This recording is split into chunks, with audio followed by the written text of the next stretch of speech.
tí a kéde ta ló mẹ́gùn brọ́dà wa ìwà kò ń ṣọmọ Yorùbá bò ó sọ ìtàn Yorùbá ẹjẹ́ àjọgbọ́n nǹkan tó sọ nínú fídíò ẹ̀.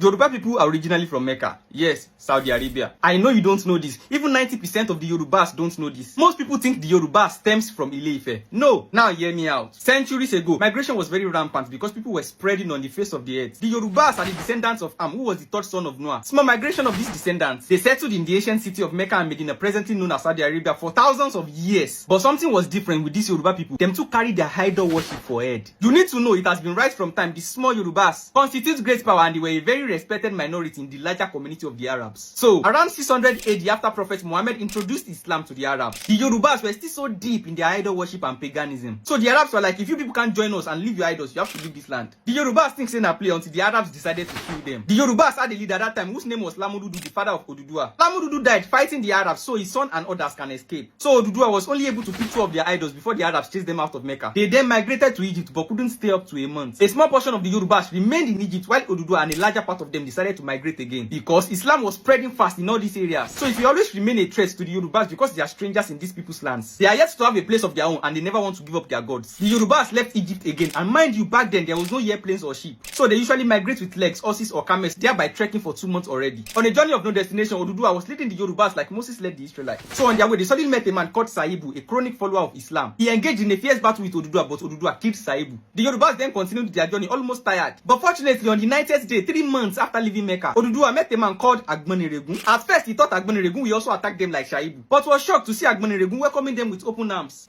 Wow. Now, this is where it gets interesting. Agboniregun hosted the Yorubas nicely, fed them and took good care of them. Mind you, what most people don't know is that Agboniregun was the original custodian of Ifa. He then taught Odudua about Ifa and its divination. Odudua, seeing all this, was very happy he finally found a place to settle down. He saw how Agboniregun received them with love, so Odudua was like, this is the land of love, which translates in Yoruba as Ile-Ife Leleyi. I'm getting somewhere. Odudua then named the place Ile-Ife. Ile-Ife. It was this Ile-Ife that later became the Ile-Ife of today. Yes, I bet you many people didn't know the original pronunciation was Ile-Ife before becoming Ile-Ife. Now let's move further a little bit. After settling down, Odudua had a wife called Olokun. He had only one son called Okanbi. Now it was this one son that gave birth to 7 children that ended up being the 7 different tribes of the Yorubas. One of the sons is Oromiyan. Now from here, the story really starts with the sweet. Wait, make sure to always tell people you learn this history from Immunizer. We will continue the story on my next episode. Sherry, ẹ̀yin tí a kéde, ó máa ń dùn mí. Ẹlòmíì á máa sọ kàtìkàtì lẹ́nu, á máa tún máa sọ pẹ̀lú confidence. Fídíò yẹn wọ́n ẹ̀ṣẹ̀ tag mi sí yẹn ò bọ́ mo ṣe fídíò kan lọ́wọ́ mo kàn ní pé kí sáyé fèsì fún ni before kó tó tutù. Ìwọ ní wípé àwọn Yorùbá wá láti Mecca. Àwọn ètò táwa ti gbọ́ láti primary 6 táwa ti upgrade kúrò ńbẹ̀. Brother, mo mọ̀ pé ní làákàyè. Ó ṣeéṣe kẹ̀dẹ̀ tó wá gbọ́ Yorùbá torí tẹ́ bá gbẹ́dẹ̀ kan ẹ ní máa sọ tán bẹ̀. Ẹ bá mi wá lọ sórí Google, ẹ kàn lọ béèrè nípa ghost DNA. Tẹ́ bá tó wá mọ̀ ìtumọ̀ ghost DNA, kẹ́ wá sọ wípé ara àwọn owó láti lè rí ghost DNA. Ẹ wá rí pé ara àwa Yorùbá ni. Ìyẹn ibẹ̀ kọ́ ni mo tún wá fẹ́ fún yín o, assignment mo fẹ́ fún yín pọ̀ o. Ẹ tún wá lọ wo bí orí òkú, orí èèyàn tó rí nílẹ̀ Eléru. Kẹ́ lọ wo nǹkan tó sọ nípa orí ẹ torí ẹ ti ń bọ̀. Yes, torí ẹ ti lò. Ẹ máa rí ńbẹ̀. Ìyẹn another proof tún nìyẹn o. Ẹ tún máa lọ sí orí Google pé ìgbà wo ni Mecca exist? Ìgbà wo ni Ilé-Ifẹ̀ tí wà?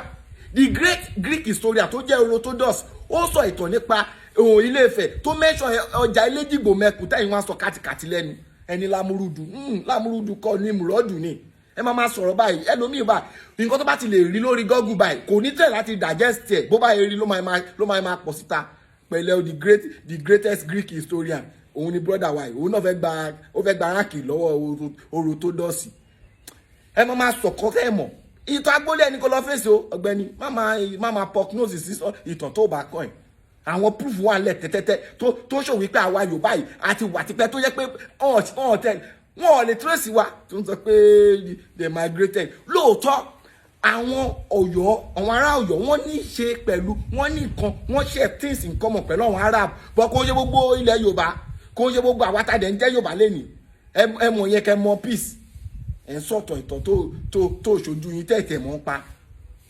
ìtàbádẹ́ lọ bèèrè ìtàn agbólé ẹ̀sìn kò lè sọ ìtàn 5th generation wà sẹ́yìn kò lè sọ ń sọ̀tọ̀ Yorùbá ẹ̀yin jákéde ire o.